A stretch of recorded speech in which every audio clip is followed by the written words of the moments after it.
తెలుగు రాజ్యం ప్రేక్షకులకు హృదయపూర్వక స్వాగతం. నేను మీ చిల్లగట్టు శ్రీకాంత్ కుమార్. ఈవేళ మనతో మన స్టూడియోలో గౌరవనీయులు మాన్య మహోదయులు ఆంధ్రప్రదేశ్ రాష్ట్రంలో తెలగ బలిజ కాపు రిజర్వేషన్ల కోసం వారు సైతం ఉద్యమించారు. ఆ ఉద్యమించినటువంటి ఉద్యమ నాయకులు మరీ ముఖ్యంగా కాపు జేఏసీకి సంబంధించి కీలకమైనటువంటి సమయంలో కీలకమైనటువంటి ఆ జేఏసీ ద్వారా రాష్ట్ర వ్యాప్తంగా ఒక చర్చని రగిల్చినటువంటి మేధావి గౌరవనీయులు శ్రీ ఆరేటి ప్రకాష్ గారు ఇవాళ మనం కోరిన వెంటనే మన స్టూడియోకి తెలుగు రాజ్యం స్టూడియోకి ఇచ్చేశారు. నమస్కారం ఆరేటి ప్రకాష్ గారు. నమస్కారం సార్. తెలుగుదేశం పార్టీ మేనిఫెస్టో రూపకల్పనలో ప్రఖ్యాతి వహించినటువంటి గండిపేట మేధావిగా పేరుగాంచినటువంటి రాజ్యసభ మాజీ సభ్యులు గౌరవనీయులు శ్రీ మెంటే పద్మనాభం గారి అల్లుడిగా వారు చాలామందికి చిరపరిచితులు అయినప్పటికీ తనదైనటువంటి ప్రస్థానాన్ని ప్రారంభించి అట్లాగే ఒక విద్యావేత్తల కుటుంబంలో జన్మించి విద్యా సంస్థల్ని ఈవేళ భీమవరంలో ప్రజల సేవ కోసం వాటిని వినియోగిస్తూ ప్రజారాజ్యం సమయంలో కీలకమైన పాత్ర పోషించారు ఆరేటి ప్రకాష్ గారు. చెప్పండి ఆరేటి ప్రకాష్ గారు, ఏమిటి ఈ తెలగ బలిజ కాపు రిజర్వేషన్లు? అసలు పవన్ కళ్యాణ్ గారు ఉప ముఖ్యమంత్రి కాగానే అద్భుతాలు జరుగుతాయి, ఈ సామాజిక వర్గం కనీవిని ఎరుగునటువంటి ఒక అత్యున్నతమైన స్థితిని పొందుతుంది, అట్లాగే దశాబ్దాల తరబడి నలుగుతున్నటువంటి ఈ రిజర్వేషన్ల అంశం ఏదైతే ఉందో ఇది ఒక కొలిక్కి వస్తుంది, వచ్చి జాతి కొంత లబ్ధి పొందుతుంది అని చెప్పి మేధావులు చాలామంది ఆశించారు, ఎదురు చూశారు. మేధావులతో పాటు ఆ తర్వాత తరాల వాళ్ళు కూడా చాలా ఆకాంక్షలు దీని మీద పెట్టుకున్నారు. ఈవేళ మరి మొన్న పవన్ కళ్యాణ్ గారు దయచేసి నన్ను సామాజిక వర్గ పరంగా ఆ దృష్టికోణంతో చూడొద్దు, నన్ను ఒక రాజకీయ పార్టీ నాయకుడిగా అధ్యక్షుడిగా చూడండి అని వారు వెలుబుచ్చినటువంటి సంగతి మనకు తెలిసిందే. సరే, కాసేపు పవన్ కళ్యాణ్ గారి ప్రస్తావనని వారు వెలుబుచ్చినటువంటి అంశాలని పక్కన పెడితే అసలు ఈ సామాజిక వర్గానికి సంబంధించిన రిజర్వేషన్ల యొక్క పూర్వాపరాలు చాలామందికి తెలీదు. వాటి గురించి ఒకసారి మీ మాటల్లో వినాలని. నమస్కారం శ్రీకాంత్ గారు.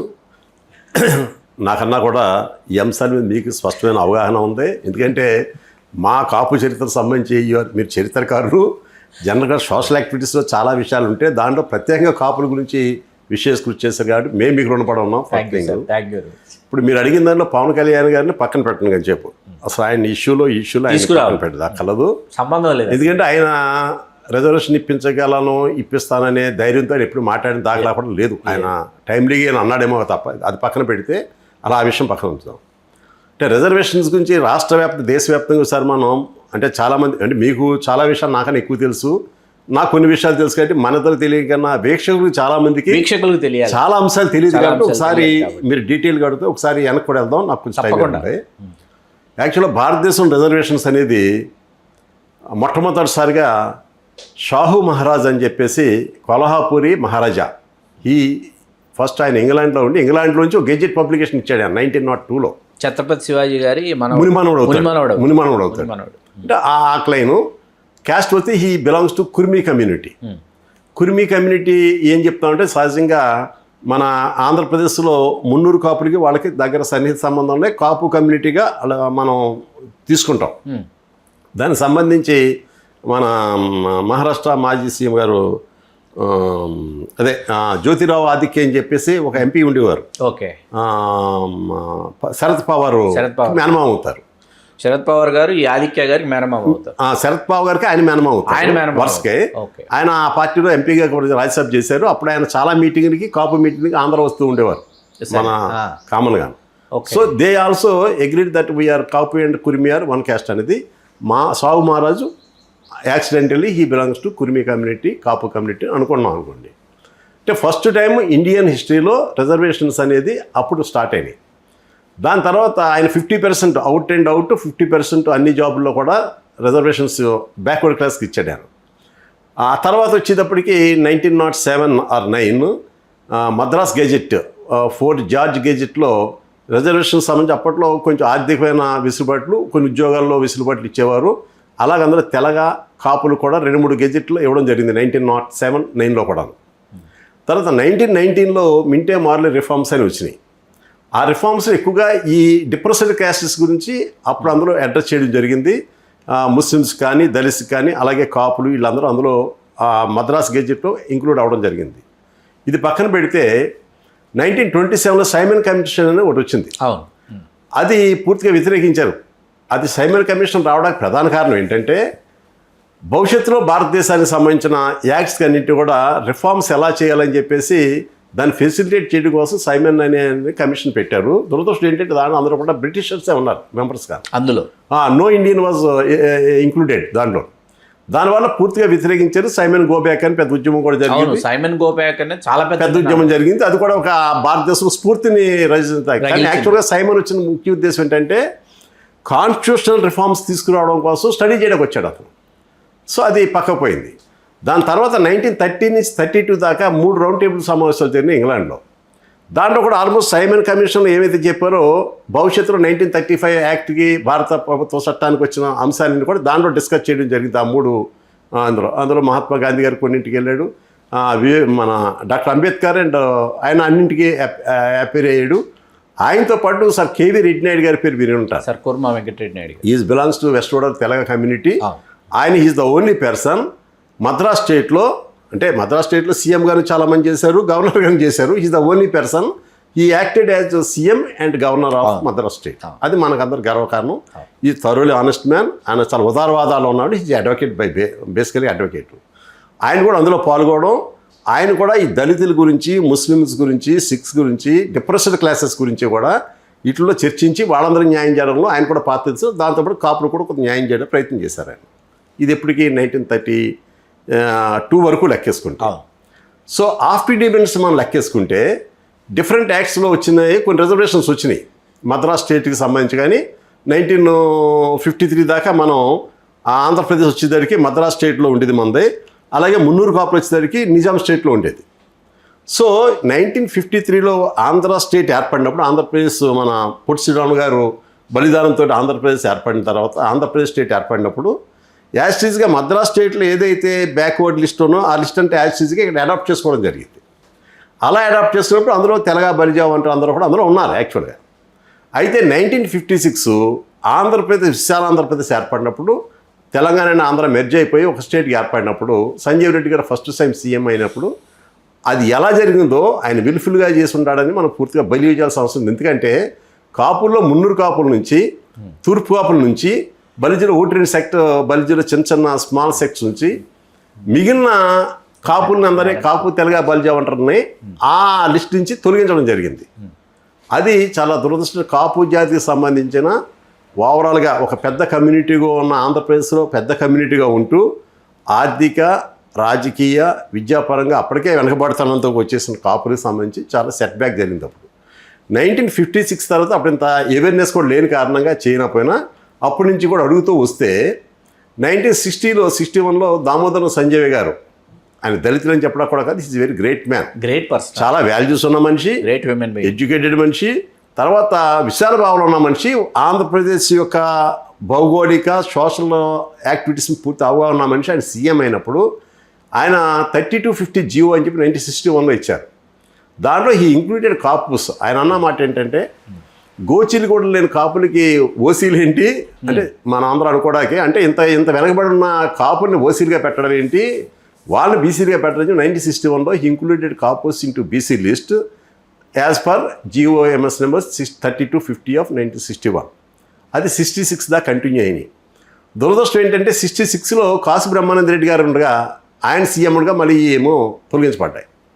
సరే, కారణాలు ఏమైనా దాని జోలికి వెళ్ళట్లేదు, అది పక్కన పెడితే ఇది కాపులకు సంబంధించిన అంతవరకు జరిగిన హిస్టరీ. అయితే ఓవరాల్గా స్టేట్లో రిజర్వేషన్ సంబంధించి, నేషనల్ వైడ్ రిజర్వేషన్ సంబంధించి 1902లో వచ్చిన రిజర్వేషన్స్ తర్వాత అంబేద్కర్ యొక్క పోరాటం వల్ల మన కాన్స్టిట్యూషన్ ప్రొటెక్షన్ తోటి ఎస్టీలకి, ఎస్సీలకి రిజర్వేషన్ కల్పించడం జరిగింది. కానీ బీసీలకి అందులో ప్రస్తావన లేదు. కాన్స్టిట్యూషన్ ఇది వచ్చిన తర్వాత 1950 నాటికి మనం అమలు చేసిన తర్వాత అందులో బీసీల ప్రస్తావన లేదు. అయితే 1950లో మద్రాస్ స్టేట్లో రాజాజీ గారు సీఎంగా ఉండగా ఆయన కొన్ని జీవోలు ఇచ్చి వెనకబడిన కులాలకి ఎడ్యుకేషన్లోనూ అది కూడా కొన్ని ప్రమోషన్స్ అవకాశాలు ఇవ్వడం కాటికి జీవోలు ఇచ్చారు. That GOs were struck by Madras high court. Okay. అందులో ఫేమస్, మీకు కూడా తెలుసు, ఫేమస్ ఏంటంటే Champakam Dorairajan versus state of Madras. అది ఈ మెడికల్ సీట్లకు సంబంధించి జరిగింది. వెళ్తే ఈ ఇచ్చిన జీవోల్ని మద్రాస్ హైకోర్టు స్ట్రక్ చేసింది.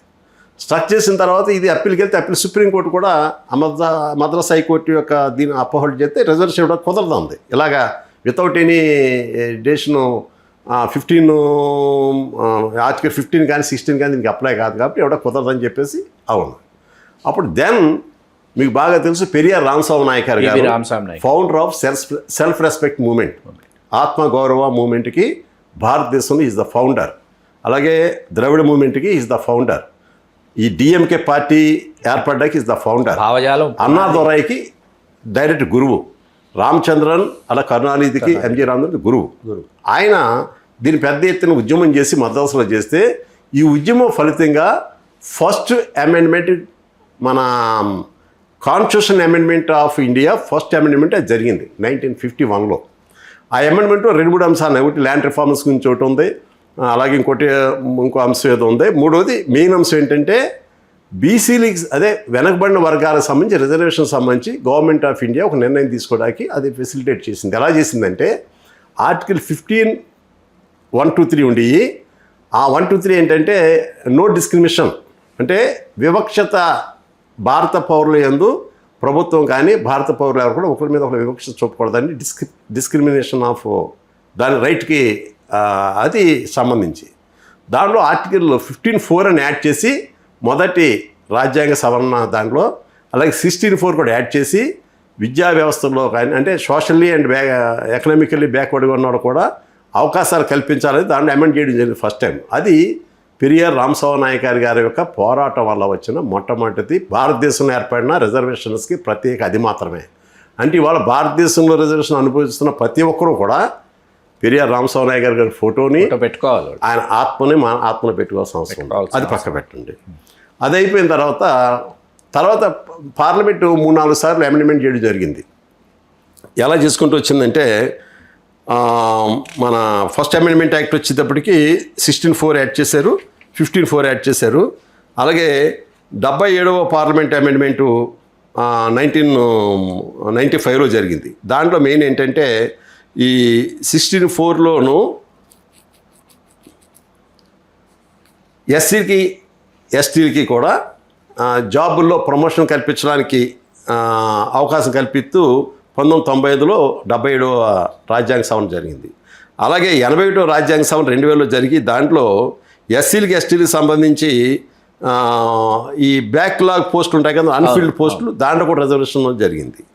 అది తీసిన తర్వాత 103వ మనందరికీ బాగా పాపులర్ అయిన రాజ్యాంగ సవరణ బిల్లు రిజర్వేషన్ సంబంధించి భారత ప్రభుత్వం చేసింది. దానికి ఏంటంటే ఆల్రెడీ ఉన్న 50% సీలింగ్ని ఓవర్ పాస్ చేస్తూ 10% ఈడబ్ల్యూఎస్ ఎకనామికల్లీ వీకర్ సెక్షన్ సంబంధించి రిజర్వేషన్ కల్పించడం కోసం 103వ అమెండ్మెంట్ యాక్ట్ తీసుకురావడం జరిగింది.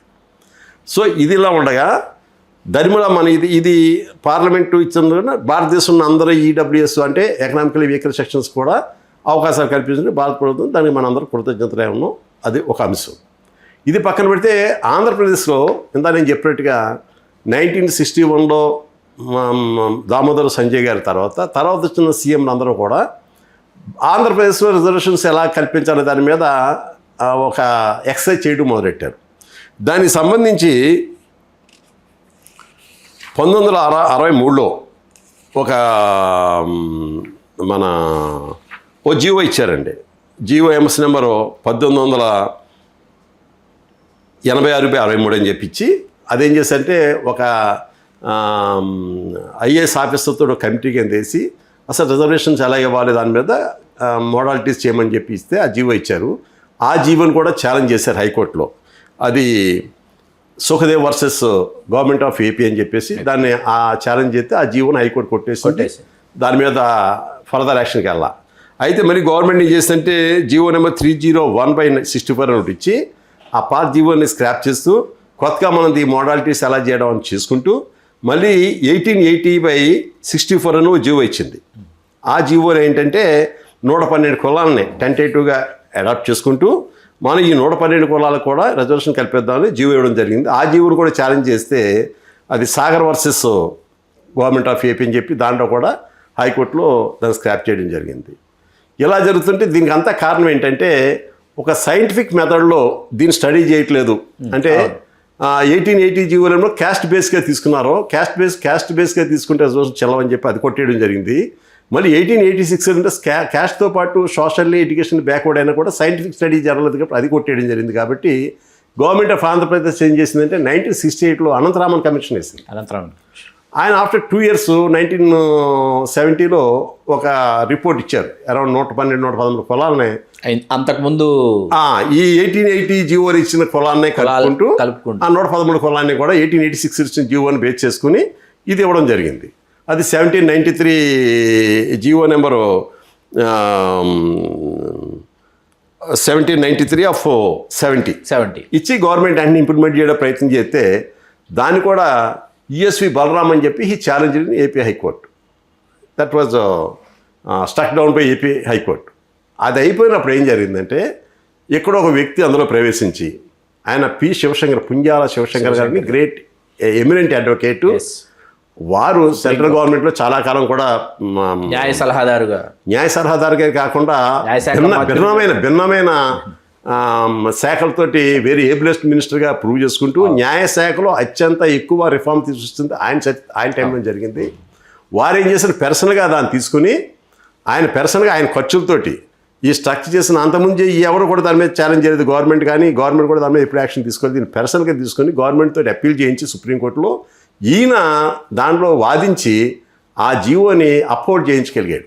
ఎలా చేయించగలిగాడంటే 16(4) ఉంది కాబట్టి 16(4) ప్రకారంగా కానీ 15(4) ప్రకారంగా ఆర్టికల్ 15(4) ఏమో ఎడ్యుకేషన్ సంబంధించి 16(4) ఏమో ఎంప్లాయ్మెంట్ సంబంధించి ఈ రెండింటి కూడా అడిక్వేట్ రిప్రజెంటేషన్ లేనప్పుడు ఇవ్వచ్చు అనే ఒక బేస్ చేసుకుని సుప్రీంకోర్టులో అది అప్హోల్డ్ చేసి ఏదైతే ఇప్పుడు ఆంధ్రప్రదేశ్లోను తెలంగాణ రాష్ట్రంలో ఏబిసిడి గ్రూపుల్లో రిజర్వేషన్ అనుభవిస్తున్న ప్రతి ఒక్క బీసీ కార్యకర్త కానీ నాయకుడు కానీ ఒక బీసీ వాసి శివశంకర్ గారి ఫోటో పెట్టుకోవాల్సిన అవసరం ఉంది.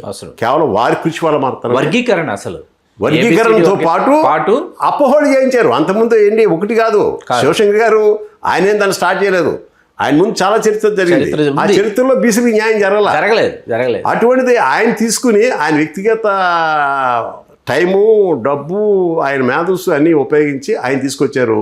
ఇవాళ ఆంధ్రప్రదేశ్లో కానీ తెలంగాణలో కానీ బీసీ సోదరులు అనుభవిస్తున్న ప్రతి రిజర్వేషన్ కూడా ఒక 300 కాపు బిడ్డ అయిన శివశంకర్ గారి ప్రతిభ వలన, వారి కోరిక వలన, వారి శ్రమ వలన వచ్చిందని గుర్తించమని నేను మనవి చేస్తాను. అలాగే చాలామందికి తెలియనటువంటి మరొక అంశం ఏంటంటే ప్రకాష్ గారిలో ఆ సమయంలో ఉత్తరాంధ్ర ప్రాంతానికి సంబంధించి కాపులు ఎవరైతే ఉన్నారో వాళ్ళలో గొర్రె శ్రీరాములు నాయుడు గారిని, కొమ్మూరు అప్పడదొర గారిని కూడా శివశంకర్ గారు సంప్రదించి అక్కడ ఉన్న తెలగ కాపు సామాజిక వర్గాల్ని వెనుకబడిన తరగతులతో చేరుస్తా ఉంటే అప్పడదొర గారు వీళ్ళు జమీందారీ హోదా అనుభవిస్తున్న తెలగాలు వద్దని కాపులు వ్యవసాయ కూలీలుగా కమతదారులుగా ఉన్నారు కదా, అది గొర్రె శ్రీరాములు నాయుడు గారు పట్టుబట్టి కాపులు వెనుకబడిన తరగతుల్లో ఉంటేనే భవిష్యత్తు ఉంటుందని ఉత్తరాంధ్ర కాపుల్ని అప్పటి నుంచి వాళ్ళు వెనుకబడిన తరగతిలోకి రావడం, బొడ్డేపల్లి రాజగోపాలరావు గారు కాళింగుల కోసం ఆయన ఏ గ్రూప్ లో వాళ్ళని ఆయన పొందుపరచడం అనేది.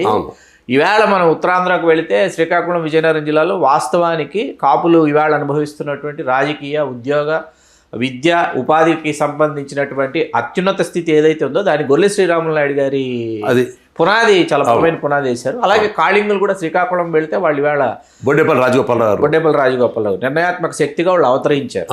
అంటే మీరు అన్నదాన్ని నేను పొడిగింపు ఏంటంటే నాకు శివశంకర్ గారు వ్యక్తిగతంగా చెప్పిన మాటే. అవును, మీ గోదావరి జిల్లా కాపులు కూడా నేను అడిగానయా, మీ వాళ్ళందరూ పెద్ద పెద్ద కాపులు కదా, సో మీరు రాలేదు, ఆ రోజు ఇంక్లూడ్ చేసుకుంటే you have to get the ఇది అన్నారు. అది మీరు చెప్పింది వాస్తవం. నేను అంత లోన్ అడిగారు భార్య చెప్పారు. అంటే ఆనందబాబు గారు అడ్వకేట్ నేను అడిగాను, ఇందులో సంభవం వాళ్ళందరూ పెద్ద రెస్పాండ్ కాలేదు అని చెప్పేసి అన్నారు. అంటే నేను దాంట్లోకి వెళ్ళలేదు.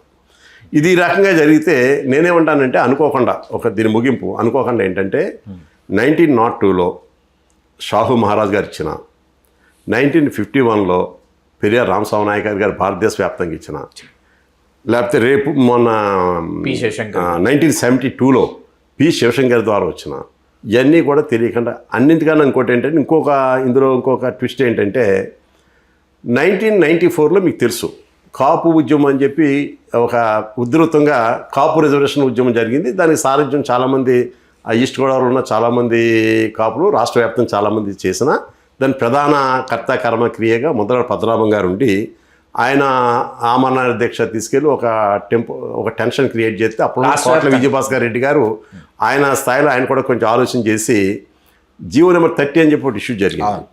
ఆ జీవో నెంబర్ 30లో ఏం చేశారంటే ఓ 14 కులాలని బీసీలుగా అనౌన్స్ చేస్తూ ఒక కమిషను వేసి ఆ కమిషన్ రికమెండేషన్స్ తీసుకుని ఎంత శాతం రిజర్వేషన్స్ ఈ కులాలకు ఇవ్వాలి, ఏ కేటగిరీలో పెట్టాలి, ఎప్పటి నుంచి అమలు చేయాలనేది కమిషన్ రిపోర్ట్ ఆధారం చేద్దామని చెప్పి జీవో ఇవ్వడం జరిగింది. GO number 30. ఆ 30 జీవోలో అలా ఇవ్వడానికి కారణం ఏంటంటే ఇంతకుముందు ఒకసారి వెనక్కి వెళ్తే ఫస్ట్ టైము భారతదేశంలో ఈ కాకా కేల్కర్ అని చెప్పేసి మొదటి నేషనల్ బీసీ కమిషన్ అనేది కాన్స్టిట్యూట్ జరిగింది. ఆ కేల్కర్ గారు ఏం చేశారంటే ఆయన 1953లో ఆయన అపాయింట్ చేస్తే 55 ఆయన రిపోర్ట్ ఇచ్చారు. ఆ రిపోర్ట్ క్యాస్ట్ బేస్డ్గా రిజర్వేషన్ ఇవ్వాలని చెప్తూ ఒకటిని అరౌండ్ 3000 ఆర్డు కులాలు 2800 ఎన్నో కులాలను వారు ఐడెంటిఫై చేస్తూ ఇస్తే ఆయన దాన్ని ఏమంటాం ఇంటెన్సివ్గా చేయకుండా ఎక్స్టెన్సివ్గా అలా చూస్ చేయడం వల్ల ఆ రిపోర్ట్ అంత బాగలేదని చెప్పేస్తుంది. దాన్ని అమలు చేయకపోతే జరిగేది ఏంటంటే తర్వాత చాలా ఏ స్టేట్లో ఆ స్టేట్లో రిజర్వేషన్ నుంచి రకరకాలుగా చేసుకున్నా సెంట్రల్లో వచ్చేటప్పటికి ఒక కూలంకుషమైన అధ్యయనం ఏం జరగల. అప్పుడు 1980లో మండల్ కమిషన్ ఏర్పాటు చేయడం జరిగింది. బీపీ మండల్ కమిషన్ ఏర్పాటు చేసినప్పుడు ఏమైందంటే దాంట్లో బీపీ మండల్ని చేసినప్పుడు అది 1979లో అపాయింట్ చేశారు. అది ఆ బీపీ మండలం మన మొరార్జీ దేశ్ గారు పిఎం గుండగా అపాయింట్ జరిగింది. ఆయన కొంచెం బాగా అధ్యయనం చేసి కొంచెం సైంటిఫిక్గా అధ్యయనం చేసి అంతకుముందు క్యాస్ట్ బేస్డ్గా చేస్తే క్యాస్ట్ బేస్డ్ కాకుండా క్యాస్ట్తో పాటు ఎకానమీ, సోషల్ స్టేటస్, వాళ్ళ ఆక్యుపేషను, వాళ్ళ లివింగ్ స్టైల్ ఇవన్నీ పరిగణలో తీసుకుని ఆయన సైంటిఫిక్గా కొంత స్టడీ చేసి 1990లో 1980లోనే ఆయన రిపోర్ట్ ఇవ్వడం జరిగింది. ఇస్తే ఆ రిపోర్ట్ని పక్కన పెట్టి 1990లో విపి సింగ్ గారు పిఎంగా ఉండగా దాన్ని ఇంప్లిమెంట్ చేశారు. మనందరూ తెలుసు మండల యాజిటేషన్ అని చెప్పి పెద్ద ఎత్తున భారతదేశ వ్యాప్త ఉద్యమాలు జరిగినాయి. ఆయన కూడా ఇంప్లిమెంట్ చేశారు. దాంట్లో చాలా రికమెండేషన్ చేసి అంటే బీసీని ఎలా చేయాలి, ఏ కేటగిరీలో చేస్తే బాగుంటుంది, సైంటిఫిక్ ఎలా చేయాలని చెప్తూ 27% నేషనల్లో సెంట్రల్ గవర్నమెంట్లో అన్ని పోస్టులను ఎడ్యుకేషన్స్లో రిజర్వేషన్ చెప్పారు. అది అమలు చేస్తూ వచ్చారు. అప్పుడు ఆ 1990 రికమెండేషన్స్ సంబంధించి ఈ మధ్యలో ఈ బీపీ మండల్ కమిషన్ మీద అప్పుడు కూడా చాలామంది సుప్రీంకోర్టు దాన్ని ఛాలెంజ్ చేయడం జరిగింది. అందులో main Indra Sawhney versus union government of India అని చెప్పేసి అదో ల్యాండ్ మార్క్, ఇప్పటికి కూడా ల్యాండ్ మార్క్ జడ్జ్మెంట్ అదే. దానిలో ఏం చెప్పారంటే జడ్జెస్ మండల్ కమిషన్ రిపోర్ట్ని అప్హోల్డ్ చేస్తూ కొన్ని రికమెండేషన్ చేశారు.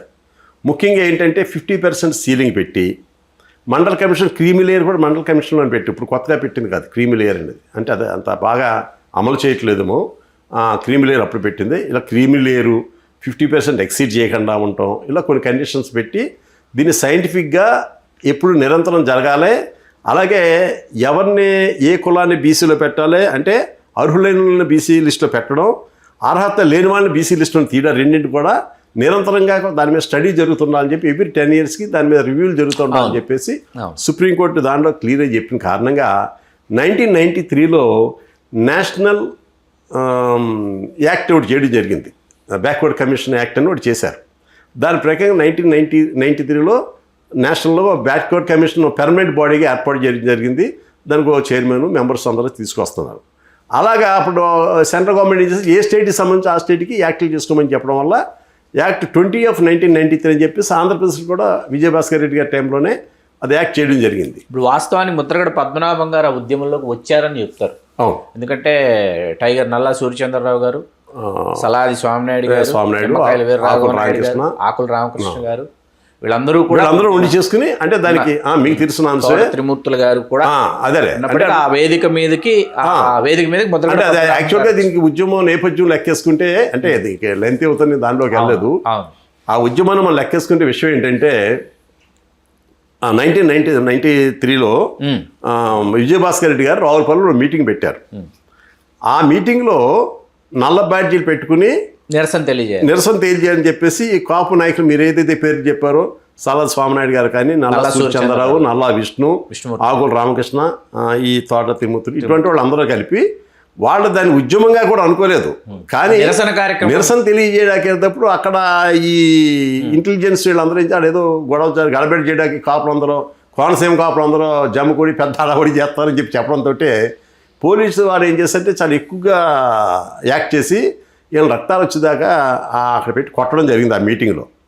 దాన్ని పరామర్శించడానికి ఎమ్మెల్యేగా ఉన్న ముద్రగడ పద్మనాభరావు రావడం జరిగి ఆయన కొంచెం ఆవేదన చెంది ఇలా జరగడం కరెక్ట్ కాదు, ఇదంతా ఏంటని చెప్పేసి దాన్ని నేను అవసరమైతే నేను రిజైన్ చేస్తాను, రిజైన్ చేసి నేను కాపులు న్యాయం చేసేదని పోరాడతానని ఆయన తీసుకోవడం జరిగింది. మీరు చెప్పినట్టే ఆ మాదిరి ఆయన దాంట్లో అప్పుడు జక్కపూడి రామ్మోహన్ గారు కూడా వచ్చారు. ఆయన కొంత చేశారు కానీ ఆయన అంత ఛాలెంజ్ చేసుకుని నిలబడలేదు. ఈయన నిలబడి దాన్ని వారు ఎప్పుడైతే ఆయన పెర్సెంట్ వచ్చారో ఆ పెర్సెంట్ కూడా వీళ్ళందరూ కూడా ఇప్పుడు మీరు ఏది పేరు ఈ పేర్లందరూ కూడా ఆయన్ని యాక్సెప్ట్ చేశారు. మిగిలిన కాపు ఉన్న నాయకులందరూ యాక్సెప్ట్ చేశారు. ఆ ఉద్యమం ఊహించినంత పెద్ద ఉద్యమం అయింది. పద్మనాభం గారు ఒక పెద్ద ఉద్యమ నేత అని నిరూపణ చేసుకుని అదో ఫస్ట్ రాష్ట్ర వ్యాప్తంగా అప్పుడే ఆ మార్క్ అది. ఈ ఉద్యమం రావడానికి కారణం ఏంటంటే 93లో యాక్ట్ వచ్చిన తర్వాత అప్పుడు ఈయన విజయభాస్కర్ రెడ్డి గారు ఏం చేశారంటే పుట్టుస్వామి కమిషన్ వేసి ఆ పుట్టుస్వామి కమిషన్నే రికమెండేషన్స్ ఇంటర్మ్ రికమెండేషన్ కూడా ఏమన్నా అడిగితే ఆయన నేను వెంటనే ఇవ్వలేను అన్నాడు. ఆ 1994 వేసిన పుట్టుస్వామి కమిషను 2003 వరకు కూడా కంటిన్యూ అయింది. అయితే ఆయన ఇంటర్వ్యూ రిపోర్ట్ బ్లూ బుక్ అనేది రిపోర్ట్ ఇవ్వడం జరిగిందని చెప్తారు. అది ఎక్కడా కూడా ప్రభుత్వం దాన్ని బయటికి పెట్టలేదు. దానిని ఇరువురు మాత్రమే ప్రభుత్వం బయట పెట్టలేదు. ఇరువురు మాత్రం జస్టిస్ పుట్టుస్వామి గారి నివాసానికి బెంగళూరుకు వెళ్ళి ఇద్దరు మాత్రమే దానిలో ఉన్న ఏదో కొన్ని అంశాలైనా తెలియజేయమని విజ్ఞప్తి చేస్తే అనంతపురానికి చెందిన స్వాతంత్ర సమరయోధులు స్వర్గీయ బుట్టా గోపాలకృష్ణ గారు, డాక్టర్ ఎస్ వెంకటేశ్వరరావు గారు, కడప ఎస్ వెంకటేశ్వరరావు మీరా వెంకటరావుతో బాగా కలిపి అవును వాళ్ళిద్దరు కూడా చాలా కాలం మన మీరు చెప్పిన డాక్టర్ వెంకటేశ్వర అయితే కాపు చైర్మన్ గా కూడా ఉన్నాడు, కన్వీనర్ గా ఉన్నాడు. అలాగే మన గోపాలకృష్ణ చాలా పెద్ద మనిషి,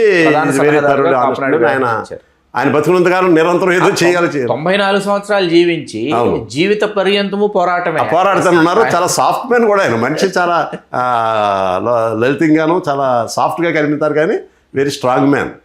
పుట్టుస్వామి కమిషన్ ఎవరు అసలు చూడలేదు అసలు. అంతే నేను చదివిన బ్లూ బుక్ అనేది ఆయన చేశాడు, ఆన్లైన్ ఉందనేది రాసాడు. అందులోను జస్టిస్ మురళీధర్ రావు కమిషన్ ఒకటి అది చెప్దాం. దాల సుబ్రహ్మణ్యం అందులోకి వస్తున్నాం. అదే 94కి అయింది. ఇప్పుడు స్వామి కమిషన్ తర్వాత 82లో మురళీధరరావు కమిషన్ వేశారు. తర్వాత 2006లోనేమో దాల సుబ్రహ్మణ్య కమిషన్ వేశారు. తర్వాత 2017లోనేమో మంజునాథ కమిషన్ వేశారు. మంజునాథ కమిషన్ సంబంధించి జియో 45 జియో 60 వచ్చినాయి. అంటే పుట్టుస్వామి కమిషన్ తర్వాత మనకు మళ్ళీ కనిపించేది మంజునాథ కమిషనే. మధ్యలో అదే మురళీధరరావు వేసినా దాన్ని ఇంప్లిమెంట్ సింగిల్ మ్యాన్ అంటే దాల సుబ్రహ్మణ్యం చెప్పాలి. ఎందుకు చెప్పాలంటే మనకి జియో 30లో ఉన్నది కాపులు మానేసి మిగిలిన కులాలన్నీ కూడా ఇంప్లిమెంట్ చేస్తాం. అది అక్కడికే వస్తున్నాం. అక్కడ 14 కులాల్లో ఒక తెలగ కాపు బలిజ ఒంటరి మానేసి మిగిలిన 9 కులాలనే అందరూ ఇంక్లూడ్ చేశారు. 10వ ముస్లిమ్స్నేమో జియో 33 కింద 2004లోనే దాన్ని రాజశేఖర రెడ్డి గారు ముఖ్యమంత్రిగా ఉన్నప్పుడు చేశారు. అది 5% 4% ఇచ్చారు. ముందు 5% జియో ఇచ్చారు, తర్వాత అది నిలవగా 50% కాదు 4% చేశారు. 4% అంతవరకు. సార్ ఇప్పుడు నాకు ఒక సందేహం ప్రకాష్ గారు, ఇప్పుడు ఇక్కడ ఏంటంటే ఇవాళ ఈ రిజర్వేషన్లు వాటి ఫలాలు ఏవైతే ప్రతిఫలాలు ఉన్నాయో వాటిని అనుభవిస్తున్నటువంటి సామాజిక వర్గాలు ఆంధ్రప్రదేశ్లో కావచ్చు, తెలంగాణలో కావచ్చు, వెనుకబడిన తరగతులు, పేర్లు అనవసరం, వెనుకబడిన తరగతులు ఈ సామాజిక వర్గాన్ని శత్రువులాగా చూసేటటువంటి ఒక దుస్థితి ఉంది. వీళ్ళు వెనుకబడిన తరగతులలో చేర్చమని దశాబ్దాల తరబడి ఉద్యమిస్తున్నారు. వీళ్ళు వెనుకబడిన తరగతులలో వీళ్ళను కూడా చేరిస్తే గీరిస్తే మా అవకాశాలకు ఏమైనా గండి కొడతారు. ఇప్పుడు ఈ కమిషన్ల సంగతి ఏంటి? కమిషన్లు వేశారు, కమిషన్లు నివేదికలు అందించారు, ఎందుకు నిర్ణయం తీసుకోలేకపోయారు? అదే అంటే ఇప్పుడు దీనికి ఎలా ఉంటుందంటేనంటే ప్రభుత్వ పరంగా తీసుకునే ప్రతి చర్యకి కూడా ప్రతి చర్యలు కూడా వాళ్ళు ఆలోచన చేస్తారు. కాపుస్ రాష్ట్రంలో అతిపెద్ద సంఖ్యాబలం ఉన్న కమ్యూనిటీ.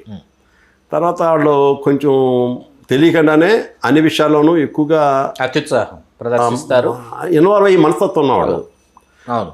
ఆ మనస్తత్వం ఎలా ఉంటుందంటే కొంచెం తొందరగానే మనం ఇందుకు ఆ రిజల్ట్ ఓరియంటేషన్ తొందరగా రావాలి ఆ ప్రయత్నం. అంతే బ్యాడ్ ఇంటెన్షన్ ఉండదు. మీరు ఎప్పుడైనా చూడండి, నేను సాగరం అని చెప్తాను, ఒక బ్యాడ్ ఇన్సిడెంట్ జరిగినప్పుడు రెస్క్యూకి వచ్చేది ఎప్పుడు కూడా కాపు కమ్యూనిటీ వాళ్ళు ఎక్కువ ఉంటారు when compare to all other caste. అలాగే గొడవ జరిగినప్పుడు కూడా ముందుకు వచ్చేది అంటే వీళ్ళకి తెలియకుండానే ఏదైనా ఎదుర్కోవాలనే మనస్తత్వం ఉన్న మనుషులు. అది సోషల్ కాన్షియస్నెస్ కూడా ఎక్కువ ఉంది. మీకు చెప్తున్నాను, ఇప్పుడు మనం చెప్పాము ఒక 3-4 పేర్లు టచ్ చేసాం. అందులో చాలామంది నాయకులు గౌరవ మర్యాదలు పొందుతున్న చాలామంది నాయకులు ఉన్నారు, కానీ వాళ్ళెవరో కూడా ఈ పాయింట్లో లేరు కదా. మరి ఇప్పుడు ఈ కాపులే కదా వీళ్ళంతా ఇన్ని బాధ్యత తీసుకున్నదే. పెరియార్ రామస్వామి నాయకర్ కానివ్వండి, సాహు మహారాజ్ కానివ్వండి, మేము ముందర పద్మనాభం కానివ్వండి, లేకపోతే పి శివశంకర్ గారు కానివ్వండి, వీళ్ళందరూ వాళ్ళ సమయాన్ని కానీ శక్తిని కానీ ఎంతో సొసైటీ కోసం ఎంతో కొంత భాగాన్ని వాళ్ళ వ్యక్తిగతంగా కాదు. ఇప్పుడు ఈ నేను చెప్పిన పేర్లు ఎవరికి కూడా వ్యక్తిగతంగా లాభం లేదు. అస్సలు లాభం లేదు వాళ్ళకి. పోనీ వాళ్ళ కమ్యూనిటీకి వాళ్ళ కుటుంబాలకు కూడా లాభం లేదు. ఇప్పుడు చెప్పిందన్నారు అది సరే. ఇప్పుడు ఇందులో కమిషన్స్ వచ్చేసరికి ఏముందంటే అనంతరామన్ కమిషన్ అప్లై చేసింది కదా గవర్నమెంట్ ఆఫ్ ఆంధ్రప్రదేశ్, ఇంప్లిమెంట్ చేసింది. సో కమిషన్ని ఇంప్లిమెంట్ చేయకపోవడం అంటూ ఏమీ లేదు, but it takes time. Government పాలసీల్లో ఉంటాయి. ఆ అనంతరామన్ కమిషన్ జరిగిన తర్వాత యాక్ట్ 93 అదే మనం యాక్ట్ 20/93 ప్రకారంగా రివ్యూ చేయడం కోసం 1982లో ఎన్ మురళీధరరావు కమిషనర్ ఒకటి వేశారు. అది సింగిల్ పర్సనల్ కమిషనర్, దానికి బాడీ అంతా లేదు. వేస్తే అప్పుడు ఏంటంటే అతను ఏదో కొన్ని రికమెండేషన్స్ ఇచ్చారు, అది బుట్టదాఖలు చేశారు. ఎందుకంటే అవన్నీ ఇంప్లిమెంట్ చేయడానికి అవకాశం లేవు అని చెప్పేసి ఆయన అంత చాలా షార్ట్ టైమ్గా ఆయన వితౌట్ ఎక్స్టెన్సివ్ స్టడీ అని ఇచ్చారు కాబట్టి అది తీసుకోలేదు, పరిగణలో తీసుకోలేదు. 82 తర్వాత ఈ ఉద్యమాలు దృష్టిలో పెట్టుకుని మన పుట్స్వామి కమిషన్ కానీ తర్వాత జరిగింది ఏంటంటే 2004లో ముఖ్యమంత్రిగా మన రాజశేఖర రెడ్డి గారు, చంద్రబాబు నాయుడు గారు దిగిపోయి రాజశేఖర రెడ్డి గారి తర్వాత చంద్రబాబు నాయుడు గారు ఉన్నంతకాలం కూడా పుట్స్వామి గారి కంటిన్యూ అయ్యాడు కమిషన్ చైర్మన్గా.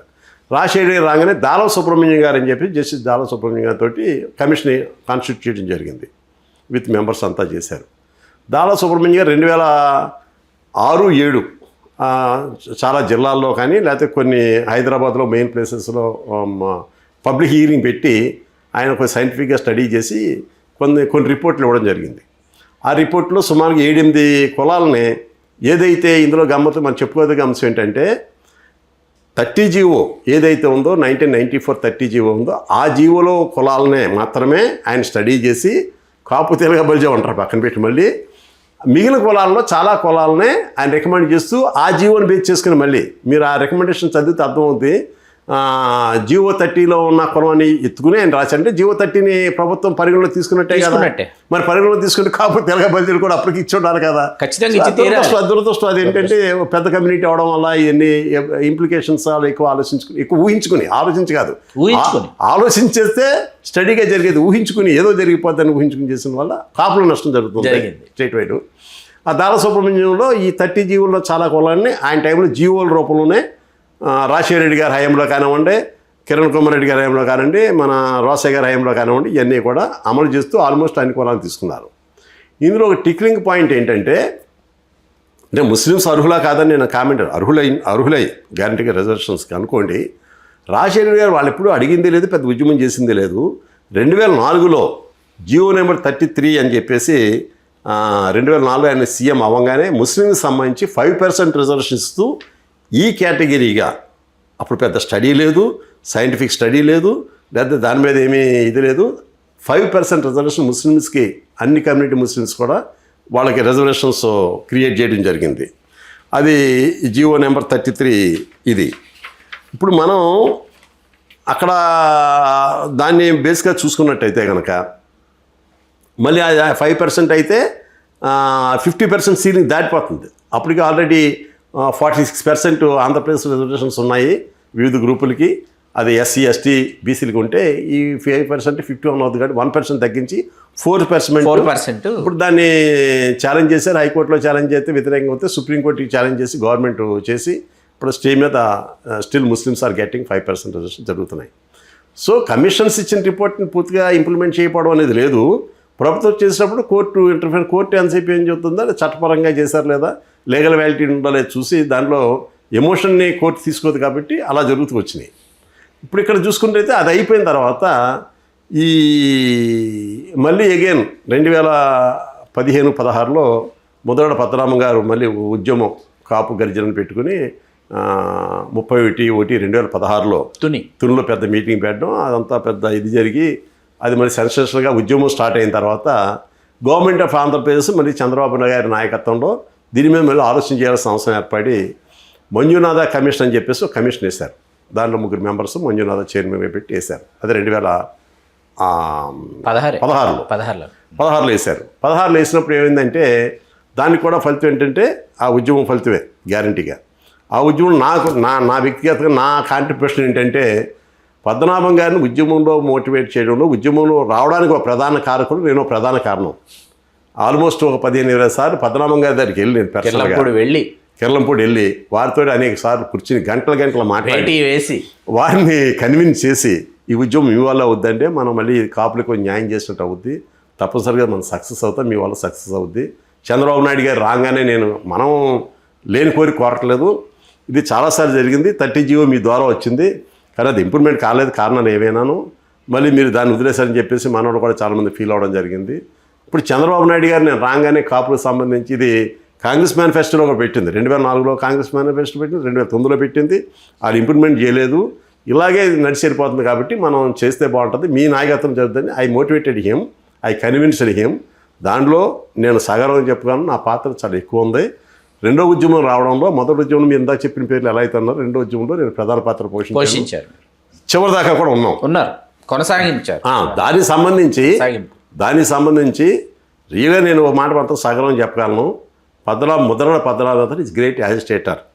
ఆయన రాజకీయ నాయకుడా, కుల నాయకుడా అని ఐఎమ్ నాట్ కామెంటింగ్. ఆయన వ్యక్తిగత తీసుకున్న నిర్ణయాలు కులానికి వచ్చిన నష్టం లేదు, ఆయన ఎక్కువ నష్టపోయాడు. అది ఇక్కడ సందర్భం కాకపోయినా ఒక మాట నేను చెప్పాల్సి చెప్తాను. కానీ భారతదేశ వ్యాప్తంగా ఇప్పుడున్న వాళ్ళు చూస్తే అంత గొప్ప యాజిటేటర్ లేడు. నేను దగ్గరగా చూశాను, పెద్ద ఉద్యమకారుడు, ఉద్యమ నాయకుడు ఆయన. ఈ ఉద్యమం జరిగిన వెంటనే అప్పుడు చంద్రబాబు నాయుడు గారు ఫస్ట్ కాపు కార్పొరేషన్ ఏర్పాటు చేసి ముందు 500 కోట్లని తర్వాత 1000 కోట్లు ఇస్తా అని చెప్పేసి కాపు కార్పొరేషన్, అప్పుడు చాలా వర్క్ కూడా జరిగింది. ఈ మంజునాథ కమిషన్ కూడా టైం ఫ్రేమ్లోనే ఆయన 6 నెలలు చేద్దాం, 1 ఇయర్లోనే 2016 నుంచి అయితే 17లోనే వాళ్ళు రిపోర్ట్ ఇవ్వడం జరిగింది. ఆ రిపోర్ట్ ప్రకారంగా చంద్రబాబు నాయుడు గారు ఏం చేశారంటే, అది మనం కూడా వారి కృతజ్ఞతలు చెప్పుకోవాలంటే అమలు చేయకపోయినా అది వేరే విషయం, ఒక పెద్ద ప్రయత్నం అయితే జరిగింది. ఆ ప్రయత్నాలు ఏం చేశారంటే కాపులకు 5% రిజర్వేషన్స్ ఇస్తూ 5F కేటగిరీగా బీసీ F కేటగిరీగా అనౌన్స్ చేస్తూ ఆయన బిల్ చేశారు. Bill number 33/2017, 33/2017. అయితే అది 50% సీలింగ్ దాటుతుందనే భావంతో యాక్చువల్లీ నేను అమలు చేస్తే ఏమో తర్వాత చూడాల్సి వచ్చేది. అమలు చేయకుండా ఏం చేశారంటే ప్రెసిడెంటల్ అసెంట్ కోసం 9th షెడ్యూల్లో పెట్టడం కోసం సెంట్రల్ పంపడం జరిగింది. అది పక్కుండిపోయింది. అయితే ఈ లోపల ఏం జరిగిందంటే ఈ పరిణామాల్లో కాపుల అంట్రెస్ట్ కంటిన్యూ అవుతుందా అని దృష్టిలో పెట్టుకుని 2019లో సెంట్రల్ గవర్నమెంట్ 103 అమెండ్మెంట్ యాక్ట్ ప్రకారంగా, కాన్స్టిట్యూషన్ అమెండ్మెంట్ యాక్ట్ ప్రకారంగా 10% ఈడబ్ల్యూఎస్ రిజర్వేషన్స్ కల్పించినప్పుడు ఆంధ్రప్రదేశ్ ముఖ్యమంత్రి చంద్రబాబు నాయుడు గారు కాపుల యొక్క ఆలోచన ఆయన మనసులో పెట్టుకుని మనం 5F కేటగిరీ 5% పక్కన ఉంది కాబట్టి అది ఇప్పుడు అమలు అవుతుంది ఇంకా తెలియదు కాబట్టి అది అమలు అయ్యే వరకైనా సరే కాపులు న్యాయం చేద్దాం సదుద్దేశంతోనే ఆయన ఈడబ్ల్యూఎస్లో 5% పర్టికులర్ కాపుల కోసం కేటాయించడం జరిగింది. కేటాయించి ఆయన యాక్ట్ 14/2019 చేశారు. యాక్ట్ 14/2019 చేసి దాన్ని గజెట్ పబ్లికేషన్ చేసి దానికి సంబంధించి జీవో 45 అనేది ఒక జీవో 45/2019 ఇచ్చారు. అది 8/3/2019 నుంచి అమలు అవుతూ జీవో 45 ఇవ్వడం జరిగింది, అమలు చేస్తూ. దురదృష్టం ఏంటంటే అదే ఇయర్ ఎలక్షన్ వచ్చింది కాబట్టి ఇమీడియట్గా నోటిఫికేషన్ వచ్చేసింది, ఎలక్షన్ నోటిఫికేషన్. అది అమలు కాలా, జీవో అయితే ఇచ్చేశారు అంటే అమలు చేసినట్టే అది. అయితే మరి తర్వాత వచ్చిన గవర్నమెంట్, సక్సెసివ్ గవర్నమెంట్, మరి ఆయన మనసులో ఏముందో తెలియదు. జగన్మోహన్ రెడ్డి గారు కాపులకు సంబంధించి రిజర్వేషన్ ఆ పరిధిలో లేదన్నాడు ఆయన అంతకుముందు ఈస్ట్ గోదావరిలో. అంటూ ఏమన్నాడంటే నేను 1000 కాదు 2000 కోట్లు ఇస్తాను, కాపులకు సంబంధించి ఏం కాదు అని చేయగలుగుతాను, నా పరిధిలో ఉన్నది అడగంటే అది నా పరిధిలో లేదన్నారు. అది వాస్తవమైన మాట కాదు, అబద్ధం మాట అది. ఆ రోజు ఆయన ఎలక్షన్లో స్టంట్లో ఏదైనా చేసుకున్నా కూడా చంద్రబాబు నాయుడు గారు ఫలితాలు ఇవ్వలేదనే కారణంగా కానీ లేకపోతే మారిన అంటే కాపుల వల్ల చంద్రబాబు నాయుడు గారు నష్టం జరిగిందనేది కరెక్ట్ కాదు. కాపులు 19 ఎలక్షన్లో టీడీపీకి వ్యతిరేకం చేసిన మాట వాస్తవం, కానీ కాపులే కాదు చాలా కష్టం వ్యతిరేకం చేశారు. చాలా మంది చంద్రబాబు నాయుడు గారి సొంత సామాజిక వర్గం కూడా ఓవరాల్గా వ్యతిరేకత వచ్చింది. అయితే కాపులు కూడా ఉన్నారు అందులో, 2019 అందులో కాపులు కూడా ఉన్నారు. అయితే దురదృష్టం ఏంటంటే మేము కాపురీ చేసినప్పుడు కాపురీ వ్యతిరేకం చేసిన భావం కరెక్ట్ కాదు. అంటే పొలిటికల్గా ఏమనుకుంటారంటే షార్ట్ కమింగ్స్లో వీళ్ళు మనం లాభం చేసాము, మన లాభం మనం తోటి లేరు అనుకుంటారు. అది కరెక్ట్ కాదు. లాంగ్విటీ ఉండాలి. మనం ఇచ్చిందని నమ్మకం అనేది క్రియేట్ అవ్వాలి. అటు ప్రజలకు కానీ ప్రభుత్వానికి కానీ. ప్రభుత్వం మీద కానీ నమ్మకం ఉంటేనే ప్రభుత్వాలు కంటిన్యూ అవుతాయి. ప్రజల మీద కూడా నమ్మకం ఉంచుకోవాలి. సో 2019లో వచ్చిన జగన్మోహన్ రెడ్డి గారు ఈ జియో 45 సర్పాటు చేస్తూ జియో 60 ఆఫ్ 2019 అని చెప్పేసి అదే సంవత్సరం డిసెంబర్లో జియో ఇచ్చారు. ఆ జియోలు ఏం చేశారంటే గతంలో ఇచ్చిన జియోల్ని రద్దు చేస్తూ ఈ 10% ఈడబ్ల్యూఎస్ ఏముందో అది యూనిఫామ్గా అన్ని కులాలకి అప్లై అవుతుందని జియో ఇచ్చారు. కానీ అమలు చేయకుండా తర్వాత 2 years తర్వాత అమలు చేశారు. సో మరి వారి మనసులో ఏముందో తెలియదు, అలా చేశారు. అయితే ఇక్కడ పెద్ద డిబేట్ జరుగుద్ది.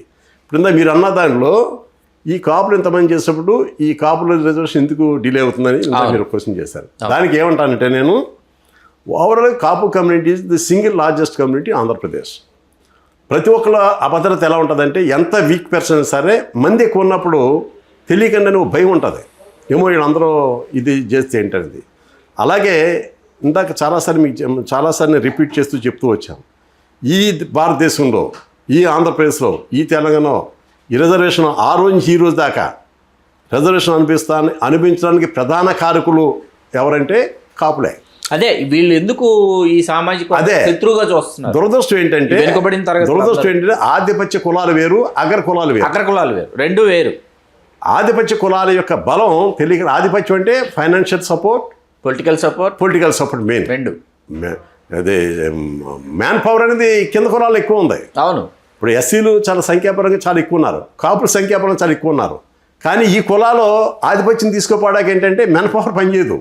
Money power and political power, ఈ రెండు ఏ కులాల దగ్గరనే ఆ కులాలు ఏం చెప్తారంటే, సహజంగా ఏం చెప్తారంటే, ఒరే అబ్బాయి మీరు తక్కువ మంది ఉన్నారా, వాళ్ళు ఎక్కువ మంది ఉన్నారు, మాకేం పర్వాలేదు, మేము మేడల్లో ఉంటాం, మా మేడలన్నీ కోటలుగా కట్టుకున్నాం, మీరు వాళ్ళ గుడిసెల్లో పక్కన ఉంటారు, రేపొద్దున ఏం జరిగిందనుకో మీరు అనే ఒక భయాన్ని క్రియేట్ చేస్తూ వచ్చినప్పుడు, ఇంకో అసలు విషయం ఏంటంటే ఈ విషయాలన్నీ తెలియకపోవడం కూడా కారణం. ఇప్పుడు ఏవైతే మనం డిస్కస్ ఆ విషయాలు ఎవరికి తెలియదు. ఇప్పుడు కాపులకి దళితులకి సంబంధించి మనం లెక్కేసుకుంటే we are very thankful to Dalits. కాపులకి దళితులు థ్యాంక్ఫుల్ అని చెప్పట్లా, కాపులు దళితులు థ్యాంక్ఫుల్. ఎలా థ్యాంక్ఫుల్ అంటే డాక్టర్ బిఆర్ అంబేద్కర్ గారు కాపులకు సంబంధించి ఆయన సపోర్ట్ చేశారు, కేవీ రెడ్డి నాయుడు గారిని సపోర్ట్ చేశారు, పెరియర్ రామస్వామి గారితో కలిసి పనిచేశాడు ఆయన. కాబట్టి ఈ కాపులకి మనం వాడితో దగ్గర ఉన్నదే. ఇంత రిజర్వేషన్ సంబంధించి ఇన్ని మాటలు మాట్లాడుకొని రాజశేఖర రెడ్డి గారి టైంలో కానీ, విజయభాస్కర్ రెడ్డి గారు కానీ, చంద్రబాబు నాయుడు గారి టైంలో కానీ ఎన్నో ప్రయత్నాలు జరిగినా కాపులకి వాళ్ళు చేసింది ఏం లేదు కదా, అంటే రిజర్వేషన్ ఇవ్వలేకపోయారు కదా. అవును. దామోదర సంజయ్ గారైన ఆయన దళిత ముఖ్యమంత్రి అని చెప్పడానికి నేను ఒప్పుకోను. కానీ ఒక గొప్ప ముఖ్యమంత్రి టైంలో, దార్శనికుడు, ఒక గొప్ప ముఖ్యమంత్రి టైంలో కాపులకు రిజర్వేషన్ ఇచ్చాడు. ఈ happen to be Dalit. So మనం అవునన్నా కాదన్నా దళితులతో అత్యంత సన్నిహితంగా ఉండే కమ్యూనిటీ ఏదంటే కాపులు మాత్రమే. దురదృష్టం ఏంటంటే ఈ రెండు కులాలు కలిసి ఒక చోట పనిచేస్తూ ఉంటారు. ఈ కాపుడేమో నేను అగ్రవరం తిరిగి అనుకుంటుంటాడు, దళితుడే ఉంటాను నేను మొగుడిపేట ఇద్దరు సంపాదించిన, కాపుడు ఒకటే కూలి పనికి వస్తాడు, ఆడో సత్తుగిరిలో వస్తాడు, నేనేమో ఇత్తడిగిరిలో వస్తున్నాను, ఆడు నాకన్నా పోజ్ ఏంటి అనేది ఒక చిన్న కాంట్రవర్సీ ఉండొచ్చు. వర్క్ ప్లేస్లో అందరూ సమానం అనుకున్నాడ సోషల్ హైరార్కీలో, అంటే మన దురదృష్టం ఏంటంటే సొసైటీలో దురదృష్టం ఏంటంటే social hierarchy killing the Indian society. ఇప్పుడు అతను నేను ఒకటే పని చేస్తున్నప్పుడు నా ఆధిపత్యం ఎందుకు ఉంటుంది, అది మనం కూడా అర్థం చేసుకోవాలి. కమ్యూనిటీ కొంచెం బ్రాడ్గా వెళ్ళినప్పుడు ఎస్ అది మన సోదరుడు తెల్లాలైతే ఈ రెండు కమ్యూనిటీలే కలిసి ఉంటాయి. ఎందుకు కలిసి ఉంటాయంటే ఆంధ్రప్రదేశ్ రాష్ట్ర వ్యాప్తంగా అన్ని చోట్ల విస్తరించున్న కులాలు రెండు కులాలు. ఒకటి దళితులు, మీరు శ్రీకాకుళం నుంచి అనంతపురం దాకా చూడండి, రెండు కాపులు. పేర్లు తీసేయండి, పేర్లు అనేది బలిజీలతోటి. అప్పుడు మీరు ఏదో బలిజీలు అంటే రాయలసీమ కాదు బలిజీలు, మేము బలిజులు. అంటే మా నాన్నమ్మ గారు మండ ఇంటి పేరు వాళ్ళ బలిజులు, మా అమ్మమ్మ తాతగారు తోటోళ్ళు వాళ్ళేమో తెలగారు. సో మేము తెలంగాణ రాసుకుంటాం, ఆరేటిది మేము తెలంగాణ రాసుకుంటాం, శాఖాపరమైన భేదం. సో బలిజ అనేది ఇక్కడ ఉంది కదా, బలిజలు రాయలసీమ వేరు అని అంటే అలా కాదు. ఇతర కులాలు చెప్తారు, వీళ్ళు ఏం చెప్తారంటే కాపు తెలగ బలిజ అంటారు, కులాలు అంటారు. వాళ్ళేంటి అదంతా ఒకే కులం, కులాలు కాదు అది కాదు, వాళ్ళు విభజించి పాలించడం. ఇక్కడ మనం అర్థం చేసుకోవాలి. ఇప్పుడు ఈ మధ్య కొత్తగా నేను చూస్తున్నాను రాయలసీమ మహాసభ బలిజ మహాజాన్ని, మరి బలిజమాన్ నేను విమర్శనే కదా, ఇప్పుడు నేను బలిజోడినే. నేను ఎవరో దీని గురించి చర్చ పెడితే నేను అన్నా ఓ పని చేద్దాం, రాయలసీమ, నెల్లూరు, ప్రకాశం ప్రాంతాల్లో బలిజలుగా పిలువబడుతున్న కాపులు అంతే. ఆంధ్ర ఏది మిగతా మొత్తం ఆంధ్ర ప్రాంతంలో కాపులుగా పిలువబడుతున్న బలిజీలు అని అర్థం చేసుకోవాలి. క్యాస్ట్ అనేది చాలా చిత్రంగా ఉంటాయి సార్. ఇప్పుడు అంటే ఇది కొంచెం లెంత్ అని నేను చెప్తున్నాను. ఎలా అంటే పర్వాలేదు, ఇప్పుడు శెట్టి బలిజ అనేది మా గోదావరి జిల్లాలో దే బిలాంగ్స్ టు ట్యాపర్స్. 1921. అదే అదే అదే అదే దానికి కారణం ఏంటంటే యాక్చువల్గా దే ఆర్ చెట్టు బలిజ. అది లచ్చన్ గారి టైంలో 5-6 కులాలుగా ఉండేది. ఇది 5-6 శాఖలుగా ఉండేది. యాత, శ్రీశైన, గవళ్ళ, ఈడిగా, ఇవి గీత ఇవి ఉంటే వీళ్ళందరినీ ఏం చేశారంటే ఇది ఇరాక్ పిలుచుకోవడానికి బాగాలేదు, పిలుచుకోవడానికి కూడా కొంచెం గౌరవంగా చెట్టు గాడుని పిలిచేవాళ్ళు వాళ్ళని. అదే అంతే కదా, చెట్టుగాడిని రమ్మని చెట్టుగాళ్ళనే అదే చెట్టుగాడు సెట్టిగాళ్ళు అయింది. ఇప్పుడు వాళ్ళు ఏం చేశారంటే శెట్టి బలిజ అని చెప్పేసి రాయడంలో SETTA అని రాస్తున్నారు. అలాగే ఇప్పుడు మన రాయలసీమ మీరందరూ కూడాను అక్కడ శెట్టి బలిజ అంటే అక్కడ శెట్టి అంటే వ్యాపారం, మెయిన్ వ్యాపార. శెట్టి బలిజ రాయలసీమ, నెల్లూరు, ప్రకాశం అండ్ ఆల్సో తమిళనాడు, కర్ణాటక వెళ్ళినా మీకు ఇంటి పేర్లలో శెట్టి శబ్దం కనిపించింది అనుకోండి. అవును, ఇప్పుడు ఏమిటి మా ఏరియా కూడా అక్కడ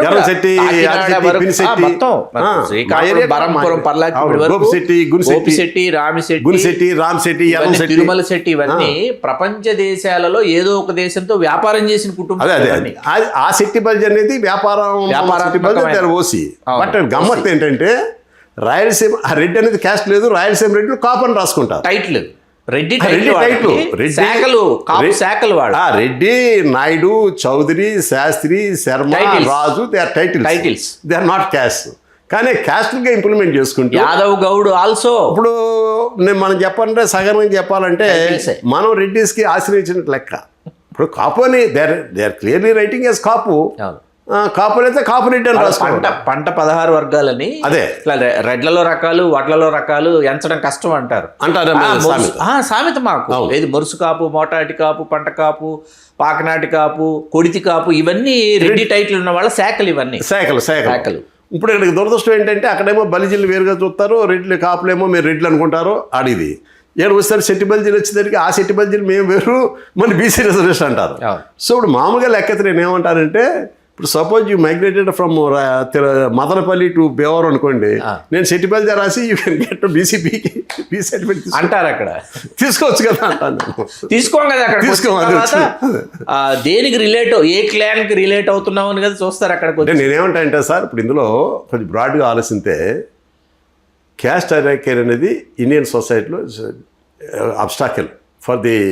మొన్న మందకృష్ణమాది గారు చక్కటి మాట అన్నాడు, మీరు సనాతన ధర్మం ఇంత గొప్ప ధర్మం అంటున్నారు కదా, ఎక్కడో పుట్టిన క్రిస్టియానిటీ ప్రపంచంతో వ్యాపించింది, ఎక్కడో పుట్టిన ముస్లిమ్స్ ప్రపంచంతో వ్యాపించారు ఇంక్లూడింగ్ ఇండియా. నువ్వు ఇంత కాంపాక్ట్ ఇండియాని అఖండ భారతాన్ని కలిపి కాపాడుకోలేకపోయావు. బయట పాకిస్తాన్ అయిపోయింది, ఈస్ట్ పాకిస్తాన్, వెస్ట్ పాకిస్తాన్ కింద డివైడ్ అయిపోయింది, అలాగే కొన్ని పర్షియన్ కంట్రీస్ అయిపోయినాయి కదా. నీ గొప్పదనం ఏంటి? అసలు నువ్వు కులరహితమైన సమాజం ఎందుకు తీసుకురావు? ఈ క్యాస్ట్ హైరార్కీ వాళ్ళది గొడవంతాను. అది నాకు నిజంగా మంచి పాయింట్. అది మంచి పాయింట్ అయినప్పటికీ ప్రకాష్ గారు అందులో ఏంటంటే PV సునీల్ కుమార్ గారు మాట్లాడారు మొన్న. తర్వాత మందకృష్ణ మాదిక్ గారు మాట్లాడుతున్నారు. సరే PV సునీల్ కుమార్ గారి మాటలు ఏంటి, మీరు ముఖ్యమంత్రులు అవ్వండి, మేము ఉప ముఖ్యమంత్రులు అవుతామనే మాట ఆయన వాడాడు. మందకృష్ణ మాదిక్ గారు మిరియాల వెంకట్రావు గారి స్ఫూర్తి చాలా ఉంది ఆయన మీద. అట్లాగే కాపునాడు ఉద్యమం ఏదైతే ఉందో 1988 జూలై 10, 26 డిసెంబర్ రంగా గారి అసాసినేషన్ తర్వాత జరిగినవి. ఇవన్నీ మందకృష్ణ మాదిక్ గారు మాదిగ రిజర్వేషన్ పోరాట సమితి ప్రారంభించడానికి అది పునాదని నన్ను చాలా సభల్లో చెప్తారు మందకృష్ణ మాదిక్ గారు. ఇక్కడ కులరహిత సమాజము, కుల నిర్మూలన అనేటప్పటికి ఏంటంటే మరి రిజర్వేషన్స్ ఉంచాలా తీసేయాలన్నది కూడా పెద్ద స్టడీ అవుతుంది, పెద్ద స్టడీ కాదు. అంటే పబ్లిక్ ఒప్పుకోకపోయినా ఈ రోజుకి కులపరంగా రిజర్వేషన్ నడుతున్నాయి కదా. ఇవాళ మన గ్రామాలు వెళ్ళి చూడండి, ఏ కులమైనా కుల వృత్తి చేసి పరిస్థితి ఉందా? పిల్లలందరూ బాగా చదువుకుంటున్నారు, వెల్ ఎడ్యుకేటెడ్, అందరూ బయటకు ఉద్యోగాలకు వెళ్ళిపోతున్నారు. ఇవాళ ఆ పాత కులాలకు సంబంధించి కొన్ని ఉన్న కులాలు మానేయండి, కొన్ని కులాలు చెప్దాం. ఇప్పుడు కుమ్మరి వ్యవస్థ లేదు, అలాగే కమ్మరి వ్యవస్థ లేదు, వడ్రింగ్ వ్యవస్థ మేదర్లు లేరు, అలాగే సగర వ్యవస్థ లేదు.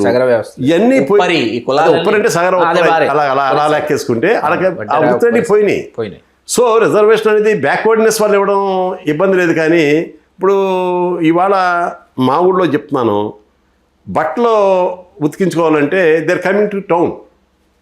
ఊళ్ళో లేరు, లేరు. అలాగే బార్బర్ మన ఏమైనా చేయించుకోవాలనుకుంటే సెలూన్ కావాలంటే టౌన్కి రావాల్సి వస్తుంది. సో మరి ఈ కుల వృత్తి అంటే కూడా ఇదివరకు మా ఊళ్ళో ఎవరు బయటికి వెళ్ళే పరిస్థితి లేదు. మీకు అంటే మాకు వడ్డనింగులు కానీ కంసాలు కానీ కుమ్మరి కానీ వీళ్ళందరూ అప్పుడు అవసరం ఉండేవాళ్ళు. ఆ కులాలు అవసరమైపోయింది. 18 నుంచి 21 కులాలతో గ్రామ వ్యవస్థ అనేది జరిగేది, నిర్మాణం జరిగేది. వాళ్ళ చేతి వృత్తులు చెప్పుకోవడానికి ఎవరు సిగ్గుపడేవారు కాదు. చాలా ఆత్మాభిమానంతో ఆత్మగౌరవంతో ఒకరి మీద ఒకరు ఆధారపడి జీవించినటువంటి ఒక వ్యవస్థ అది. ఆ వ్యవస్థ చిన్నాభిన్నం అయిపోయింది. సో కానీ ప్రభుత్వాలు ఏం చేస్తారు ఓటు బ్యాంక్ కోసం. అంటే నేనేమంటా అంటే ఇప్పుడు వాళ్ళకి రిజర్వేషన్ అవసరం ఉంది, డిస్క్రిమినేషన్ ఉంది, క్యాస్ట్. ఇప్పుడు ఇవాళ కాపుల కన్నా కూడా చాలా కులాలు, బ్యాక్వర్డ్ కులాలు, చాలా కులాలు చాలా ఆర్థికంగా ఎడ్యుకేషన్ ఎంప్లాయ్మెంట్ చాలా బాగున్నారు, ఇంక్లూడింగ్ ఎస్సీస్ విద్య వల్లే. కానీ సోషల్లో వచ్చేటప్పటికి కాపులు తెలియకుండానే ఇలా కాలు రగలేస్తారు. వాళ్ళకి తెలియకుండానే ఇప్పుడు ఉందా ఎస్సీస్ ఉన్నారు. నేనేమంటానంటే ఇప్పుడు ఎస్సీస్ విషయం నేనేమంటానంటే అంబేద్కర్ గారు వాళ్ళు కానివ్వండి, లేకపోతే రాజ్యాంగంలో కల్పించిన దీనివల్ల కానీ education and employment you are safe. 1950 నుంచి ఎంతమంది ఐఏఎస్ ఐపీఎస్ ఆఫీసర్లు ఇప్పుడు ఈ దేశంలో ఎస్సీ నుంచి వచ్చారు. ఆంధ్రప్రదేశ్ తీసుకోండి, సిఎస్లు చేశారు, డీజీపీలు చేశారు కదా. ఒక ఎస్సీ ఎంటర్ప్రీనర్ చూపించండి స్టేట్ వైడ్, ఒక గొప్ప పారిశ్రామికవేత్త చూపించండి, ఒకరిని క్రియేట్ చేయలేకపోయారు. సంపద సృష్టి వాళ్ళ దగ్గర లేకుండా పోయింది. సృష్టి అంటే అది ఎక్కడ పొరపాటు, they had to think of it. మనం ఎందుకు ఇది చేయలేకపోతాం ఆలోచిద్దాం. వీళ్ళ ఆత్మగౌరవం అనేది డిస్క్రిమినేషన్ ఎక్కడో నడుస్తుంది ఇంకాను. అది పోవాలంటే కొంత ఈ ఉదారత్వం, ఈ కులాలన్నీ కూడా కలిసి పనిచేయాల్సిన అవసరం ఉందని నేను వ్యక్తిగత కాపు కులంగా కూడా నేను కాపు కులం ఒక కార్యకర్తగా నేనేమంటానంటే we are ready to work with anybody. మాకు డిస్క్రిమినేషన్ లేదు. నా ఇంటికి ఎస్సీ వచ్చినా బీసీ వచ్చినా నేను ఎందులో తింటాను అందులోనే భోజనం పెడతాను. నేను ఆ ప్లేట్లు తీసుకెళ్ళి లోన్ పెడతాను. కాకపోతే మా ఊళ్ళో వచ్చి మా ఊళ్ళో ఎస్సీలు కానీ బీసీలు కానీ అడగండి. మా సిటిబల్జీలు ఉంటారు, చాకళ్ళు ఉంటారు, ఎస్సీలు ఉంటారు, కాపు ఉంటారు మా ఊళ్ళో. మీరు ఎవరైనా నారెడ్డి ప్రకాష్ ఎలా ఉంటాడు మీ ఊళ్ళో అడగండి.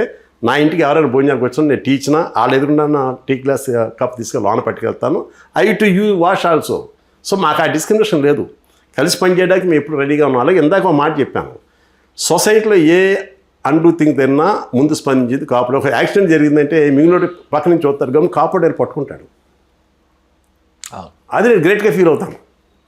అలాగే ఇప్పుడు ఇతర కులాలతోటి ఎక్కువగా సాన్నిధ్యంగా ఉండి కూడా అలా మంచితనాన్ని అలా మన్నన పొందలేకపోతాను. మనం కూడా కొంచెం ట్యూన్ అవ్వాలి. ఉద్రేకం అనేది ఎక్కడ కావాలంటే వాడికి హెల్ప్ చేయడంలో ఉద్రేకం కావాలి. కానీ వాడితో మాట్లాడినప్పుడు లేకపోతే వాడితో గొడవ పడినప్పుడు కొంత ఆలోచన చేస్తే సొసైటీ మనం యాక్సెప్ట్ చేస్తుంది గ్యారంటీగా. ఇంత పెద్ద కమ్యూనిటీ అనేది. ఇందాక మీరు అడిగిన మాట చివరి ముగింపు ఏంటంటే కాపులో బూచిగా చూపించి మాత్రమే ఈ ఆధిపత్య కులాలో లేకపోతే ఆధిపత్య వర్గాలు లేదా ఆధిపత్య నాయకులు మనం సొసైటీలో మనగలను అనుకుంటున్నారు. కానీ అది వాస్తవం కాదు. మెంబర్ అనేది ఎంత అవసరం. ఇప్పుడు చంద్రబాబు నాయుడు గారు చాలా పదే ప్రతి వేదికలో కూడా తప్పనిసరి చెప్పింది ఏంటంటే కానండి మీరు ఇద్దరిని కాదు, ముగ్గురు కాదు, నలుగురు, 5, 10 మంది కండి నేనున్నాను అంటున్నారు. అంటే ఇవాళ మన కులమే మన స్ట్రెంగ్త్. ఎస్సీలు కూడా మన కులమే మన స్ట్రెంగ్త్. కాకపోతే అందరం కలిసి మనం అభివృద్ధి కోసం పనిచేయడానికి, అంటే మనం పెరగడానికి. నేను కాపు కమ్యూనిటీ కానీ ఇతర వర్గాల ఎవరైతే ఎనబడినా అందరికీ రిజర్వ్డ్ గ్రూప్ నేను చెప్పి మనం ఏంటంటే ఎవరికి వాళ్ళు వ్యక్తిగతంగా పెరగాలని కోరుకోండి. ముందు మీ కుటుంబాన్ని బాగా పెంచుకోండి. పర్సనల్లీ డెవలప్ మీ కుటుంబాన్ని బాగా పెంచుకోవడం వల్ల మీ చుట్టూ ఉన్న సొసైటీ. ఇప్పుడు ఒక కాపు కమ్యూనిటీలో ఒక పెద్దోడు అయ్యాడు. ఇప్పుడు ఇవాళ మనం కూడా చూస్తున్నాం. కొన్ని పేర్లు నేను మెన్షన్ చేయను కానీ పెద్దోళ్ళ పేర్లు చెప్తాను. వాళ్ళ కుటుంబాలు ఎంత గౌరవం పొందేసినాయి అంటే ఎంత పెరిగిపోయారు ఒకటి పెరగడం వల్ల. సో ముందు మన పెరగాలని మీరు కాంక్ష పెంచుకోండి. ఇతర వర్గాలతోటి ఎవరైనా సరే ఏ కులమైనా సరే ఇతర వర్గాలతో సంయమనంగా ఉండటం బాగుంటుంది. ఇది ఇంటర్డిపెండెంట్ సొసైటీ తప్పనిసరిగా. అద్భుతం. దురదృష్టం ఏంటంటే అసలు సొసైటీకి ఉపయోగపడి కుల వృత్తులన్నీ చాలా తక్కువగా చూడబడుతున్నాయి. సొసైటీకి అవసరమైన వృత్తులేమో ఎక్కువగా చూడబడుతున్నాయి. ఇవాళ స్కావెంజర్ ఉంటాడు, 3 రోజులు వాళ్ళు పని చేయకపోతే మొత్తం దేశం అంతా కూడా అలకల్లో అయిపోద్ది. కానీ వాళ్ళు చాలా తక్కువగా చూస్తున్నాం. దురదృష్టం. అది గవర్నమెంట్ కూడా ఇట్ల మీద కొంచెం యాక్ట్ చేయాల్సిన అవసరం ఉంటుంది. ఎనీహో మీతోటి చాలా ఎక్కువ టైం నేను తీసుకున్నానేమో. నా ఉద్దేశం ఏంటంటే ఈ రిజర్వేషన్ గురించి ఉన్న శంకలు కానీ అనుమానాలు కానీ పోవాలి. నేను సాగరంగా నా కాపు జాతి ఈ సొసైటీకి ఏమి ఇచ్చిందో చెప్పడానికి ప్రయత్నం చేశాను. అది ముద్రగడ పద్మనాభం కానివ్వండి, శివశంకర్ గారు కానివ్వండి, లేకపోతే మన పెరియారు రామస్వామి నాయకర్ గారు కానివ్వండి, షాహు మహారాజ్ గారు కానివ్వండి, ఇలాగ అందరూ కూడా మనం చేస్తున్నాం. సొసైటీకి సంబంధించి మేము ఎప్పుడు కూడా కలిసి పనిచేయడానికి, సొసైటీ అభివృద్ధికే మేము కాపుకోవడం అంతా పనిచేద్దాం అని చెప్పి అనుకోండి. ఇందాక మీరు ఫస్ట్ ఒక క్వశ్చన్ అడిగారు పవన్ కళ్యాణ్ గారు ఏంటి అని. నేను చివరికి ఆ ప్రశ్నకి ఎందుకు వస్తున్నానంటే పవన్ కళ్యాణ్ గారి గురించి మీరు ఇందా ప్రస్తావన చేశారు. డెఫినెట్గా is very great celebrity. Celebrity status is different from political status. ఆయన నాయకత్వ లక్షణాలు మీద నేనేం కామెంట్ చేయడానికి నేను అనుకోను, కానీ ఆ పార్టీలో ఉన్న నాయకులు కానీ ఆ పార్టీలో ఉన్న కార్యకర్తలు కానీ ఎలా సేఫ్ గార్డ్ చేయాలో ఇతర పార్టీలో మనం కంపేర్ చేసినట్టు తెలుస్తుంది. ఒక వైసీపీ పార్టీ కానివ్వండి, లేదా ఒక టీడీపీ పార్టీ కానివ్వండి, లేదా కమ్యూనిస్టులు కానివ్వండి, బీజేపీ కానివ్వండి, హౌ ఆ కార్యకర్తను ఎలా తీసుకున్నారు, ఇష్యూస్ మీద ఎలా వెళ్తున్నారు కొంచెం అవగాహన చేసుకుంటే ఇంకా బెటర్మెంట్ ఉంటుందేమో. అలాగే అక్కడ తమిళనాడులో జరిగిన రిజల్ట్కి మనకి సంబంధం లేదు. ఎలక్షన్స్ అనేవి రాజకీయ నేపథ్యం అనేది ఎప్పుడూ ఒక కాంక్రీట్ బేస్ ఉండదు. ఇప్పుడు సింపుల్ రీజను, 19లో జగన్ గారిని అత్యున్నత మెజార్టీతో గెలిపించిన ఆంధ్రప్రదేశ్ ప్రజలు 24లో తెలుగుదేశం పార్టీ అత్యంత మెజార్టీతో గెలిపించారు. కాబట్టి ప్రజల యొక్క ఆకాంక్షలు ఏంటంటాయి, ఆ ప్రజల యొక్క తాత్కాలిక దీర్ఘకాలిక ఆలోచన కానీ ఇష్టాలు కానీ వాళ్ళ అవసరాలు కానీ దృష్టిలో పెట్టి చేయాలి. ముఖ్యంగా పొలిటికల్ పార్టీ ఎలా పెట్టాలి ఏంటంటే ఆయనకు అంతకుముందు అనుభవం ఉంది. 2008లో చిరంజీవి గారు పార్టీ పెట్టినప్పుడు ఆయన యాక్టివ్గా పనిచేశారు కాబట్టి ఆయనకు చాలా అవగాహన ఉంది పొలిటికల్ సిస్టమ్ మీద. సో కాబట్టి ఆయన ఏం నిర్ణయాలు తీసుకున్నా ఆయన ఆత్మవిమర్శ చేసుకుని ముందుకెళ్తే ఇంకా మంచి ఫలితాలు ఉండొచ్చు. సెలబ్రిటీ స్టేటస్ రెండు కలపక్కలేదు. ఆయన సెలబ్రిటీగా ఫీల్ అయితే పొలిటికల్గా నిలబడలేరు. చిరంజీవి గారిలో కూడా అదే జరిగి ఉండొచ్చు. రామారావు గారు ఏంటంటే సెలబ్రిటీకి వచ్చినా పొలిటికల్గా మారిన తర్వాత పొలిటీషియన్గా ఉండిపోయాడు ఆయన. ఎంజీ రామచంద్రన్ సెలబ్రిటీగా ఉన్న పొలిటీషియన్ ఉండిపోయారు, జయలలిత సెలబ్రిటీగా ఉన్న పొలిటీషియన్ ఉండిపోయారు. కాబట్టి ఆ రెండు మింగిల్ చేయడం కష్టం. కాబట్టి నేను జనసేన నాయకులు కూడా ఏంటంటే కొంచెం సంయమనంతో ఆలోచన చేస్తే చాలా విషయాలు మనకు అర్థమవుతాయి. ఇందులో అవునన్నా కాదన్నా ఒక సామాజిక వర్గం ఎక్కువ మంది అటు బ్యాక్ చేస్తున్నారు. కాబట్టి ఇందా మీరు చెప్పినట్టుగానే కాపు రిజర్వేషన్ నుంచి ఆయన అన్నారంటే ఆయన చాలాసార్లు కాపుల గురించి రకరకాలుగా మాట్లాడారు. ఆయన ఆలోచనలు మనం 2014 నుంచి మనం చూస్తుంటే ప్రతి సంవత్సరం కూడా రకరకాలుగా ఆయన ఆలోచనలు మారుతూ వస్తున్నాయి. కాంక్రీట్ ఆలోచనకి ఫైనల్గా వస్తారేమో మనకు తెలియదు.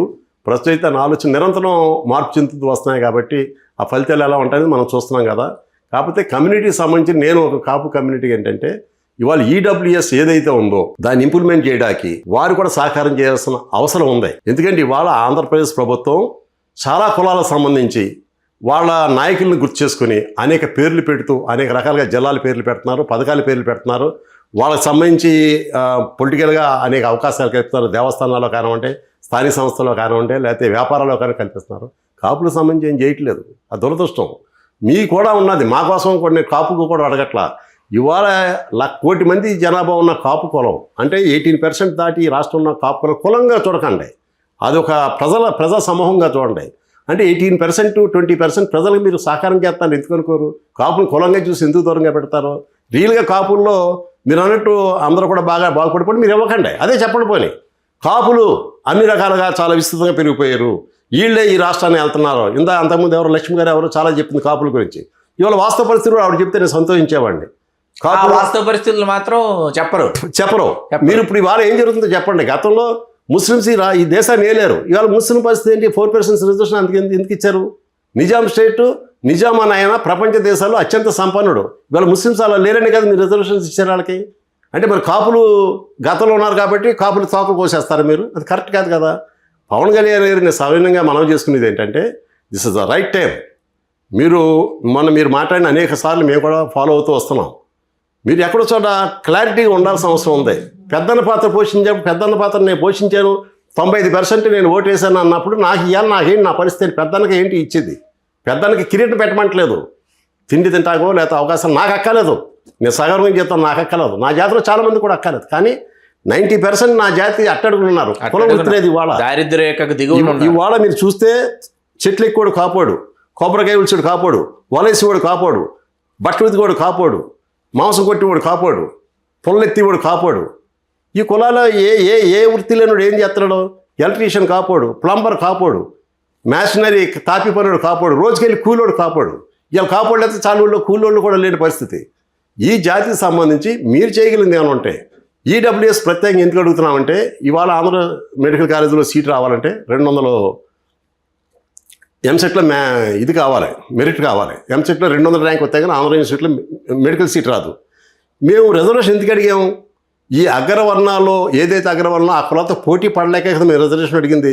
మళ్ళీ తీసుకెళ్ళి 10% మీరు ఎక్కువ మంది ఉన్నారు, 10% వస్తే మరి 50% మాకు ఎక్కువ చాలా ఉద్యోగాలు రావాలి కదా. అవి రావట్లేదు. మేము ఈ పెద్ద కులాలతో పోటీ పడలేకపోతున్నాం. మేము రిజర్వేషన్ అడిగితే మళ్ళీ 10% మీ రిజర్వేషన్ మేము ఇవ్వం, మీరు వాళ్ళతో పోటీ పడంటే పోటీ పడ్డాకే కదా మేము అడిగింది.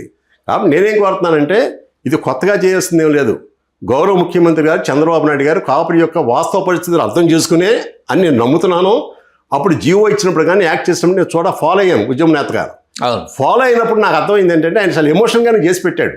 మంజునాథ్ కమిషన్లో వచ్చిన రికమెండేషన్స్ కూడా ఏమి ఆ ఇంపర్కషన్స్ కూడా నాకు ఐడియా ఉంది, అలా ఏం జరిగింది కూడా నాకు ఐడియా ఉంది. అయినా కూడా చంద్రబాబు నాయుడు గారు చేసి పెట్టారు.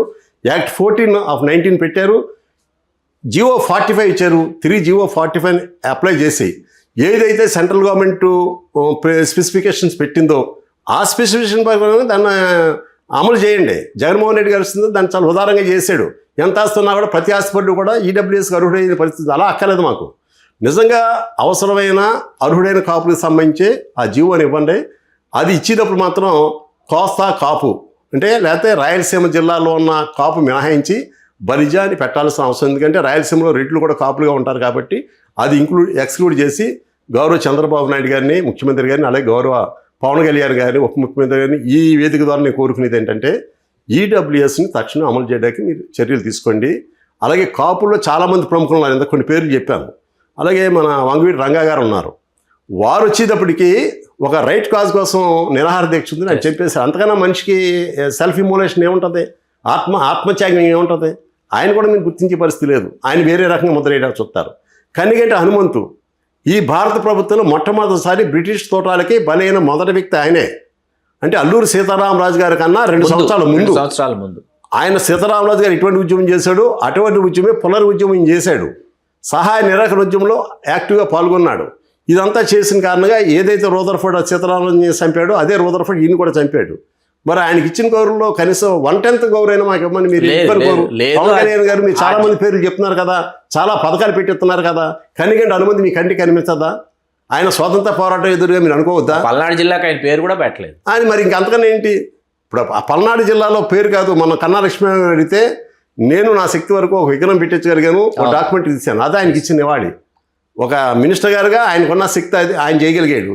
మీరు ఇవాళ ఒక ప్రభుత్వాన్ని శాసించే మేమేమి అవుట్ ఆఫ్ దే కోరట్లా, ఇప్పుడు మాకే ప్రత్యేక గుర్తింపు అంటలా. మీరు ఇవాళ సొసైటీలో చాలామంది గుర్తించినప్పుడు ఆ గుర్తింపులో ఒక కాపుడు కూడా కనిపించదని ఒక క్వశ్చన్ చేస్తున్నాం.